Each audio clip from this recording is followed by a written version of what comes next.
Good morning to all of you. Today we now study of chapter metal and non-metals of class 8th.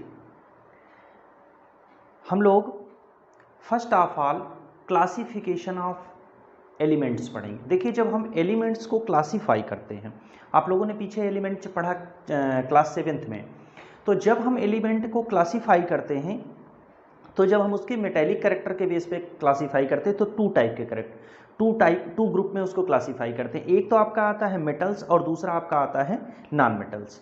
तो हम लोग पहले occurrence of element और ores of the element ये बाद में पढ़ेंगे। फर्स्ट ऑफ ऑल हम लोग पढ़ेंगे कि एलिमेंट में मेटल और नॉन मेटल इन दोनों के कैरेक्टरिस्टिक्स क्या हैं।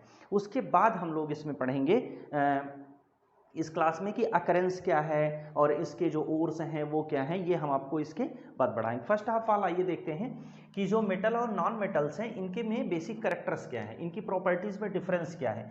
ये देखिए, जो हमने आपको चार्ट बनाया है, ये दो तरीके से आप इसको क्लासीफाई कर सकते हैं। एक तो आप इसको डिफाइन करना हो, इसकी प्रॉपर्टीज हैं, जैसे मेटल की प्रॉपर्टीज और ये नॉन मेटल की प्रॉपर्टीज, ठीक। और अगर आपको इसमें डिफरेंशिएट करना हो तो इस तरह से इसकी प्रॉपर्टी ये है कि किस किस प्रॉपर्टी के बेस पे हम इसको डिफरेंशिएट कर देते हैं। जैसे फिजिकल स्टेट है तो फिजिकल स्टेट में मेटल कैसा होता है और नॉन मेटल कैसा होता है। तो ये जो चार्ट है, इस चार्ट में तीन चीजें हैं। एक तो आपका मेटल की प्रॉपर्टी, दूसरा आपका नॉन मेटल्स की property, third one is the आपकी कि दोनों में डिफरेंस क्या है, what is the difference between the metals and non metals. First of all देखिए आपकी है फिजिकल स्टेट। फिजिकल स्टेट में क्या है, मोस्ट ऑफ द जो मेटल्स हैं वो सॉलिड होती हैं। कहाँ? इन एक्सेप्ट मरकरी। मरकरी जो है ये रूम टेम्परेचर पर लिक्विड स्टेट में होता है। फिर आपका आता है नॉन मेटल्स। नॉन मेटल्स में क्या है, solid and gas. Non metals में सॉलिड एंड गैस, या तो ये सॉलिड स्टेट में होगा या गैसियस स्टेट में होगा। जैसे आयोडीन जो है वो सॉलिड स्टेट में होता है, जब उसको हम गर्म करते हैं तो वेपर गैसियस स्टेट में चेंज हो जाता है। फिर आता है कलर।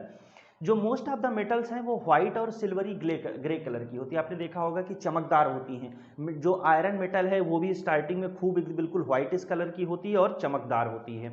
और ये नॉन मेटल्स कहती हैं कलरलेस और कलर्ड। नॉन मेटल क्या है, कलरलेस एंड कलर्ड। लस्टर में क्या है, लस्टर्स है, साइनी है।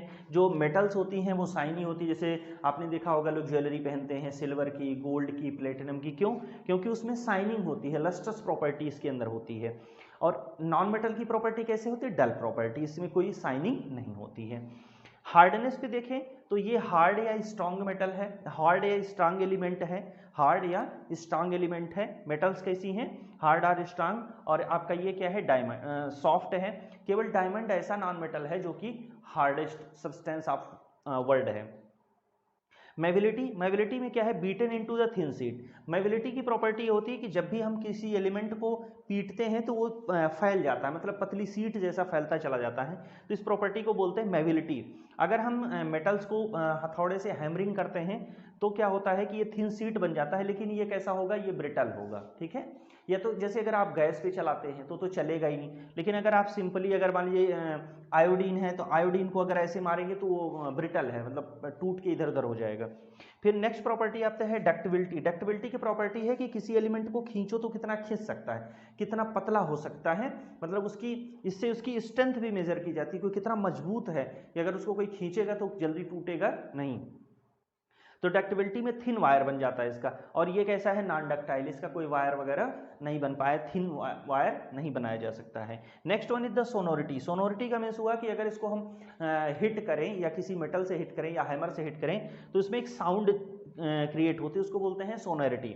रिंगिंग साउंड, जब आपने देखा होगा मंदिर में घंटा होता है, घर में लोग घंटी बजाते हैं, या किचन में देखो आवाज़ बहुत आती है क्योंकि उसमें मेटल्स के यूटेंसिल्स होते हैं और जितनी भी चीज़ें होती हैं जब वो मेटल एक दूसरे से टकराती है तो आवाज़ आती है, तो रिंगिंग साउंड आती रहती है। तो ये है रिंगिंग साउंड, और इसमें कोई साउंड क्रिएट नहीं होती है, नॉन सोनोरस है। फिर आपका आता है thermal conductivity and electrical, thermal conductivity and electrical conductivity. तो ये आपका गुड थर्मल कंडक्टर है मेटल्स जो हैं वो गुड थर्मल और इलेक्ट्रिकल कंडक्टर हैं, जबकि नॉन मेटल जो है ये थर्मल और इलेक्ट्रिकल दोनों की बैड कंडक्टर हैं। दैट मीन्स आप इंसुलेटर कह सकते हैं आप इसे। मेल्टिंग पॉइंट और बॉइलिंग पॉइंट की बात करें तो जो मेटल्स हैं इनके मेल्टिंग और बॉइलिंग पॉइंट हाई होता है। यहाँ पर लिखा नहीं melting point boiling point, melting point और बॉइलिंग पॉइंट जो है वो मेटल्स की काफ़ी हाई होती है और नॉन मेटल्स की जो है वो लो होती है। तो ये इसमें ये डिफरेंस था कि मेटल्स और नॉन मेटल्स में क्या डिफरेंस होता है। आई होप कि आप लोगों को ये डिफरेंस समझ में आया होगा। इस तरह से कभी भी अगर आपको मान लीजिए कहीं पे डिफरेंस लिखना हो मेटल्स और नॉन मेटल्स में, तो इस तरह से पॉइंट वाइज आप इसको लिख सकते हैं। हम लोगों ने फिजिकल प्रॉपर्टी की स्टडी कर ली, आइए अब हम लोग केमिकल प्रॉपर्टी देखते हैं। देखिए जिस तरह से हमने आपको एलिमेंट में मेटल और नॉन मेटल क्लासीफाई करके फिजिकल प्रॉपर्टीज़ बताया, वैसे ही हम लोग केमिकल प्रॉपर्टी को भी यहाँ पर डिफ्रेंशिएट कर लेते हैं। केवल हम लोग इसको थ्योरेटिकली पढ़ेंगे, समझेंगे, और जो रिएक्शंस होती हैं, किस तरह से रिएक्शंस होती हैं, वो हम नेक्स्ट क्लास में इसको आपको एक्सप्लेन करेंगे। देखिए अगर मान लीजिए ये है chemical property metals and non metals, ठीक है, एक एक के साथ रिएक्शन कराते हैं। जैसे मान लीजिए कि रिएक्शन विद द ऑक्सीजन, अब हम दोनों की रिएक्शन ऑक्सीजन के साथ कराते हैं। ऑक्सीजन की रिएक्शन मेटल से भी हो कराते हैं और नॉन मेटल से। तो देखिए जो मेटल है, मेटल अगर कोई भी मेटल ऑक्सीजन के साथ रिएक्शन करेगी तो वो बनाएगी मेटल ऑक्साइड। अब मेटल ऑक्साइड कैसे, देखिए जैसे अगर मान लीजिए सोडियम है, ठीक है, सोडियम मेटल अगर ऑक्सीजन के साथ रिएक्शन करेगी तो इसका फॉर्मेशन होगा Na2O, सोडियम ऑक्साइड। तो ये क्या हो गया, सोडियम एक मेटल है, ऑक्साइड, तो सोडियम ऑक्साइड, इस तरह से मेटल ऑक्साइड बनेगा। अब अगर हम इन नॉन मेटेलिक की बात करें, नॉन मेटेलिक में जैसे कार्बन की रिएक्शन अगर ऑक्सीजन के साथ होती है तो नॉन मेटेलिक ऑक्साइड बनेगा, जैसे carbon dioxide, like carbon dioxide. Reaction with the water, देखिए मेटल हाइड्रोक्साइड या तो बनेगा या तो मेटल ऑक्साइड बनेगा। मेटल की रिएक्शन, अगर किसी भी मेटल की रिएक्शन वाटर के साथ हम कराते हैं तो मेटल हाइड्रोक्साइड बनेगा, या तो मेटल हाइड्रोक्साइड बनेगा, और या ऑब्लिक लगाया हमने, या तो मेटल ऑक्साइड बनेगा और उसके साथ हाइड्रोजन गैस फ्री होगी। जैसे अगर मान लीजिए सोडियम की रिएक्शन वाटर के साथ हो जाती है तो आपका बन जाएगा मेटल हाइड्रोक्साइड, ये हो गया आपका मेटल हाइड्रोक्साइड। मेटल हाइड्रोक्साइड का फॉर्मेशन होगा। मैग्नीशियम की रिएक्शन अगर वाटर के साथ हो जाएगी तो मैग्नीशियम ऑक्साइड और हाइड्रोजन बनेगा। सोडियम की रिएक्शन अगर वाटर के साथ हो जाती है तो सोडियम हाइड्रोक्साइड और वाटर बनेगा। मैग्नीशियम की रिएक्शन अगर वाटर के साथ हो जाती है तो मैग्नीशियम ऑक्साइड और वाटर बनेगा।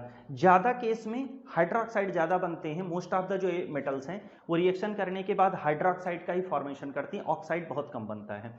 और जो ये नॉन मेटल्स हैं ये वाटर के साथ रिएक्शन ही नहीं करती हैं, नो रिएक्शन, ठीक है। नाउ नेक्स्ट, फिर आपका आया कि reaction with the acids, reaction with the acids. तो अगर कोई भी मेटल किसी एसिड के साथ रिएक्शन करेगी तो सॉल्ट फॉर्मेशन करेगी, क्या बनाएगी, सॉल्ट। जैसे मान लीजिए सोडियम एक मेटल है, ठीक है, सोडियम एक मेटल है और अगर उसकी रिएक्शन हम करा देते हैं HCl के साथ, इसकी रिएक्शन हमने क्या किया, HCl क्या है, हाइड्रोक्लोरिक एसिड इसको बोलते हैं, हाइड्रोक्लोरिक एसिड। तो आपका जो फॉर्मेशन होगा वो हो जाएगा NaCl। NaCl क्या है, NaCl एक सॉल्ट है और यहाँ पर हाइड्रोजन गैस रिलीज हो जाएगी, हाइड्रोजन गैस रिलीज हो जाएगी। और जो नॉन मेटल्स हैं ये भी एसिड्स के साथ रिएक्शन नहीं करती हैं। ये मोस्ट ऑफ द प्रोबेबिलिटी है कि एसिड्स के साथ रिएक्शन नहीं करती। कहीं कहीं पर जब आप 11th-12th में पढ़ेंगे तो कुछ एक केसेस आपको मिलेंगे, वो भी बहुत कॉम्प्लेक्स केस, 3-4 स्टेप कराने के बाद कहीं रिएक्शन होती है, तो वो हम लोग यहाँ पे स्टडी नहीं करेंगे। हमें सिर्फ इतना जानना है कि नॉन मेटल्स जो है वो एसिड के साथ रिएक्शन नहीं करती हैं। फिर आपका आया रिएक्शन विद द बेसिस। अगर कोई भी बेस साल्ट के साथ, कोई भी मेटल अगर किसी बेस के साथ रिएक्शन करता है तो सॉल्ट बनाएगा और हाइड्रोजन का फॉर्मेशन करेगा, हाइड्रोजन का फॉर्मेशन करेगा। और ये जो रिएक्शन है ये कॉम्प्लेक्स रिएक्शन है, हम इसमें इसके रिएक्शन नहीं बताएंगे, सिर्फ इतना ही आपको बताएंगे कि ये एक कॉम्प्लेक्स रिएक्शन है जिसका, जैसे आपने सुना एलम का जो फॉर्मूला बनता है क्या है, K2SO4 Al2SO4 whole thrice dot 24 H2O। तो ये क्या है, एक कॉम्प्लेक्स कंपाउंड है जो अभी हम लोग इसकी स्टडी यहाँ पर नहीं करेंगे। सिर्फ इतना जानेंगे कि जो बेस है वो किसी भी नॉन मेटल्स के साथ रिएक्शन करेगी तो ये एक कॉम्प्लेक्स रिएक्शन है, मतलब 3 to 4 स्टेप में कंप्लीट होने वाली रिएक्शन है। और यहाँ पे जो कंपाउंड बनेगा वो एक कॉम्प्लेक्स कंपाउंड का फॉर्मेशन बनेगा। तो ये हम लोगों ने फिजिकल और केमिकल प्रॉपर्टी को डिफरेंशिएट फॉर्म में पढ़ लिया। इसको अगर हम बोले तो शॉर्ट समरी के फॉर्म में हम लोगों ने पढ़ लिया रिवीजन के पॉइंट ऑफ व्यू से। अब हम लोग, ये हमने आपको बता दिया, अब हम आपको जो नेक्स्ट क्लास लेंगे उस नेक्स्ट क्लास में आपको इस चैप्टर को पूरा डिस्क्राइब करके बताएंगे कि किस तरह से जैसे आपकी यहाँ पर कि ऑक्सीजन किस तरह से रिएक्शन कर रहा है, मेटल ऑक्सीजन से रिएक्शन करेगी तो मेटल ऑक्साइड बनाएगी, कि कौन कौन से रिएक्शन करते हैं, कैसे बनाते हैं, इन सब चीज़ों की इन्फॉर्मेशन हम आपको नेक्स्ट क्लास में देंगे। Thank you for watching my video. अगर ये वीडियो आपको अच्छा लगा हो तो ज़्यादा से ज़्यादा लोगों तक शेयर करिए और सब्सक्राइब करिए। Thank you for watching.